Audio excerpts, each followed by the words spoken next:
Hello and welcome to Beautiful Mind IS. I am Arun Kumar. The best time to repair the roof is when sun is shining. This is the topic of essay that has been asked in civil service examination, and I will give you answer outline of this thing. What should be the logical structure of the essay and where should be the focus on of the essay. See, the best time. First part is that best time for notice the timing factor is there. To repair the roof is here problem that we fix in life. Getting when sun is shining, three parts are there. So it talks about timing. The focal point of the essay is timing.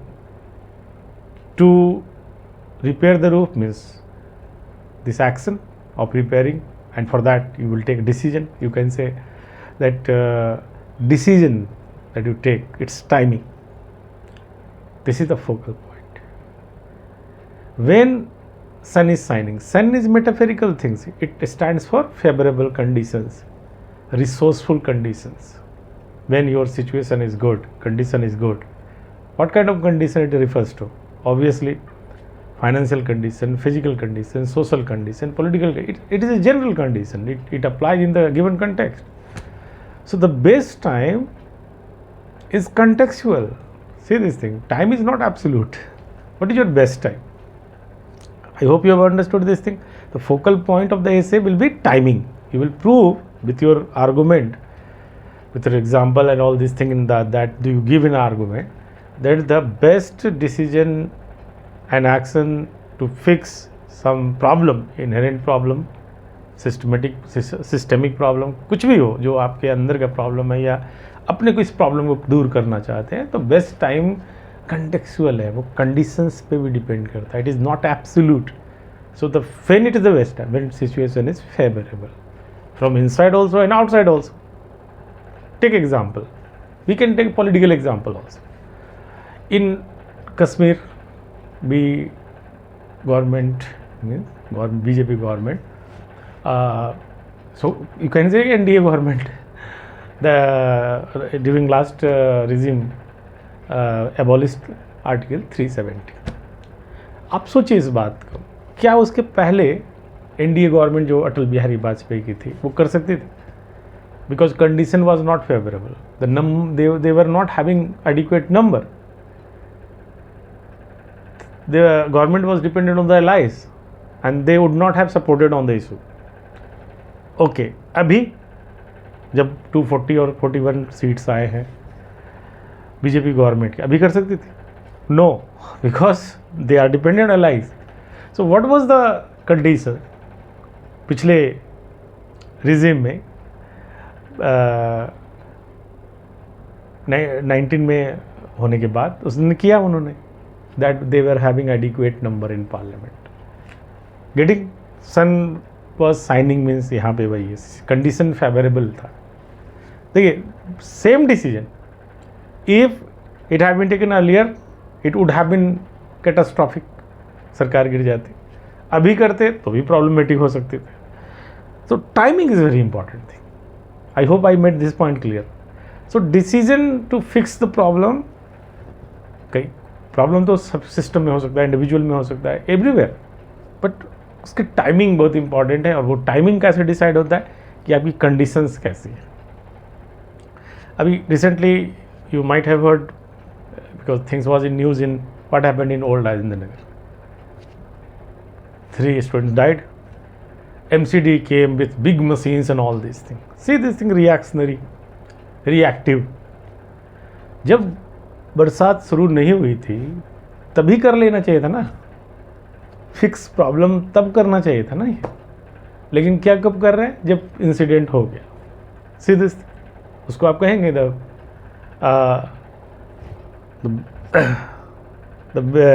Timing to fix the problem is the best timing, कहेंगे उसे? आप नहीं कहेंगे. You are getting this point that time is contextual. You with your whatever example you give, you make use of this. अब reasoning कर लेते, इसके examples आप दिए, argument you will make. It also says that when you take decision in time, when situation is favorable, then one saying is that one stitch on time saves 9. 1 stitch on time saves 9, मतलब एक stitch से ही काम हो जाएगा, नहीं तो knowledge सीधा.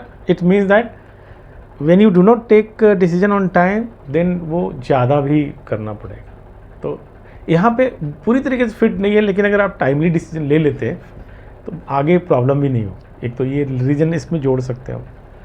लेकिन ये कह रहा है कि फेवरेबल टाइम पे, तो फेवरेबल टाइम ये भी है कि जब प्रॉब्लम छोटा है तब भी वो फेवरेबल टाइम है, और प्रॉब्लम को कंटेक्स्ट से देखेंगे, रिसोर्सेज हैं हमारे पास, सपोर्ट सिस्टम है, then we will do this thing. अगर आप लॉजिकल एडवांटेज देखें, लॉजिक क्यों है इसमें कि वाई दिस थिंग. अगर आप when you are resourceful, when your condition is good, जैसे आप किसी को सर्जरी करानी हो, कब कराएगा? जब वो फिजिकली थोड़ा फिट है, केवल एक प्रॉब्लम है जिसकी सर्जरी करानी, या उसको छोड़ दे और बाद में छोड़ दे. बाद में उनके और भी प्रॉब्लम्स आएंगे. हेल्थ इंटरनल भी हो सकता है एंड देन सोशल प्रॉब्लम्स भी हो सकते हैं, ऑब्लिगेशंस भी बढ़ सकते हैं, रिटायरमेंट की बात कराएंगे. सोचो, तो उस समय सिचुएशन तो फेवरेबल नहीं है. You may have insurance right now, that time you may might not have. तो सिचुएशन फेवरेबल इसको कर देते, ये कहा जाता है. उसी तरीके से एक बार बार कहा जाता है कि अगर आप उस चीज़ को करेंगे तो एक प्रिवेंटिव नेचर का भी हो जाएगा. ठीक है, तो लेकिन यहाँ सारा फोकस ये है कि जब हमारे पास हम रिसोर्सफुल हैं, when we are resourceful, when condition is favourable, then we should fix our problem. तभी कर लेना चाहिए. हिस्ट्री भी उठाकर देख ले कि बहुत सारे डिसीजन लेट से लिए गए, सिचुएशन जब फेवरेबल नहीं रहा, तब बांग्लादेश में भी हुआ. ये ऐसे डिसीजन जो अगर वो जिस तरह की चीज़ें हुई, बाद में डेवलपमेंट हुआ, वो शेख हसीना की गवर्नमेंट थोड़े कॉम्प्रोमाइजिंग भी हो सकती थी, लेकिन वो देर हो गया. तो टाइम रहते ही अगर हो जाता तो ये चीज़ें हो जाती. आप बहुत सारे एग्जांपल्स आप दे सकते हैं इसको. तो ये पॉइंट होगा. I have given 2 and 3 example. We have understood this thing that you to try to make your point argument, कि जैसे कोर्ट में नहीं कहते मिलावट. देखिए, अगर इसके सिचुएशन जो फेवरेबल हो तब अपने प्रॉब्लम को छेड़ने का क्या फ़ायदा है, कि तब आप प्रॉब्लम को अगर एडिशनल डिमांड भी होता है. जैसे कहते हैं कि आप सपोज प्रिपरेशन कर रहे हो और आप प्री देते हैं, मेंस देते हैं, आपका कोई पोर्शन बहुत ही कमज़ोर है, तो प्री के बाद आप जब बहुत सारी चीज़ों की तैयारी, रिवीजन करना शुरू करेंगे, तब शुरू करेंगे उसको फिक्स करेंगे, या पहले कर लेना चाहिए? पहले कर लेना चाहिए, क्योंकि time is also a resource. कि आपके पास एडिक्वेट टाइम है तभी कर लेना चाहिए. These are the examples that common wisdom है. Sometime things are so obvious that you need not to prove that. Argument में ला के एग्जाम्पल्स को दे सकते हैं. फिर हम चलते हैं आगे. और इससे क्या होता है कि when you have favourable time, then you get financial support, you get social support, है ना. बहुत सारी चीज़ें ऐसे होती हैं. अभी एक छोटे से केस स्टडी को डाल देते हैं. एक कपल है जिनका लेट में अभी इशू हुआ, बच्चे हुए. जब उनकी मदर नहीं रही, फादर नहीं रहे, सिस्टर की शादी हो गई. देखो, अब दोनों कपल को उनको डील करने में बहुत दिक्कत हो रही है. मैंने देखा पर्सनली. ये अपना पर्सनल लाइफ एग्जाम्पल कि अगर उस समय इनका प्लान कर लेते तो शायद इनको फैमिली को मैनेज करने में, उस बच्चे को मैनेज करने में, मतलब छोटे बच्चों की केयरिंग होती है ना, कहीं मदर अगर दादी हो, दादा हो, बुआ हो, तो बहुत ही ज़्यादा जल्दी हो जाता है ना. You understand this thing. Caring ज़्यादा हो जाती है चीज़ों को. आपके हस्बैंड वाइफ को उतने लोड नहीं आते हैं ये चीज़. अदरवाइज़ तो एक दूसरे को लड़ते हैं, ब्लेम करते, तुम देख लो इस तरीके से, because both are working right now. तो this happens.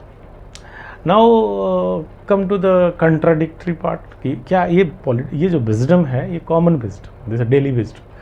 But if we look at the reverse side, तो कभी कभी ऐसा होता है कि बेस्ट टाइम तो होता ही नहीं कहीं भी लाइफ में, तो बेस्ट बनाना पड़ता है. यानी कि we need to make efforts to prove it that this is the best time and must fix it.